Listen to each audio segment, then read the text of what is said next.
So today we're going to do something a little different. We're going to do a guide, and I'm filming it live here on Twitch. And I wanted to show how to do mouse over macros. I think as many people come over from World of Warcraft, they are used to using them for healing. I think anybody who is looking for another way to make healing a little more palatable, and it doesn't feel that way naturally to them in Final Fantasy, it is an alternative way to heal. There are lots of ways to do it, healing certain positions in your party, healing by targeting them, but mouse over macros is unique, and it makes things like alliance raids, in my opinion, easier to go jump to healing other parties while keeping the boss targeted, while keeping keeps my target and my focus target as open options, and then lets me jump into that. So let's jump into the game real quick. And we are here waiting on our Skyrise celebration to start. And on my healer, I have macros for things like regen. So if I go open up user macros, I have a number of them. I create one for every ability. Now you'll notice I have two for cure. That's because one is for PvP action. And so when you're in PvP, you need to do /PvPAC. So I think it's action cast maybe. Maybe it's just AC for action, but /PvPAC. Followed by, in quotes, the name of the ability you'd like to cast, and then in your nice little brackets there, the target that you'd like, MO standing for mouse over. If you change that to T, it changes it to target. If you change it to TT, then it moves to target of my target. And so some of you may have seen that when I cast Stone, it casts on my target, but when I'm targeting my tank and I cast Stone, it still goes off. Well, who's that targeting? And so sometimes when I'm targeting a tank, I want to see their exact life. It'll go ahead and it'll keep Stone from failing, and it'll send Stone to target of my target. Now, by doing this, I actually lower my maximum DPS output. So the second part of this video, after I finishing out this macro, we're going to talk about why you should not use macros. So stick around for that portion.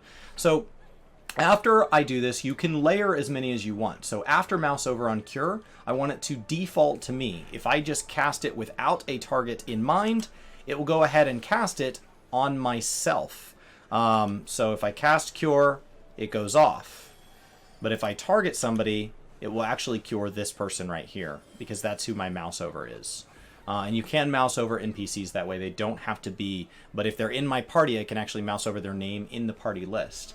Then the last thing I do is I do /macro icon and then the name of the spell and define it as an action. And that's what gives me the right icon. I still don't get a tooltip, but it at least knows where the icon is.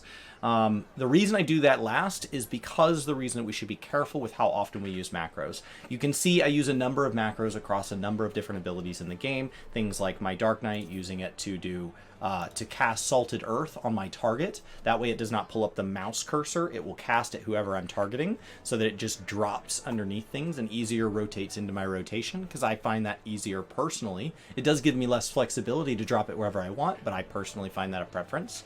And so macros do a number of things to make your life more convenient as a quality of life. But as people approach the theoretical max, as people get into parsing, get into savage, extreme, ultimates, any inefficiency adds up.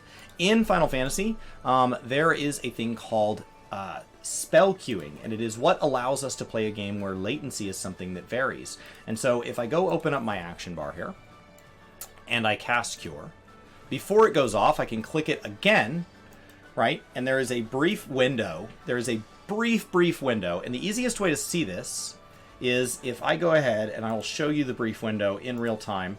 If I go to social emotes, and I drag an emote onto this bar here. When I cast this, that becomes available before the cast is complete. That becoming available is a visual symbol of when the server is ready to receive my next input. So I can cast this, and then I can click that, the spell goes off, and if that had been another ability, it will now immediately start targeting that other ability.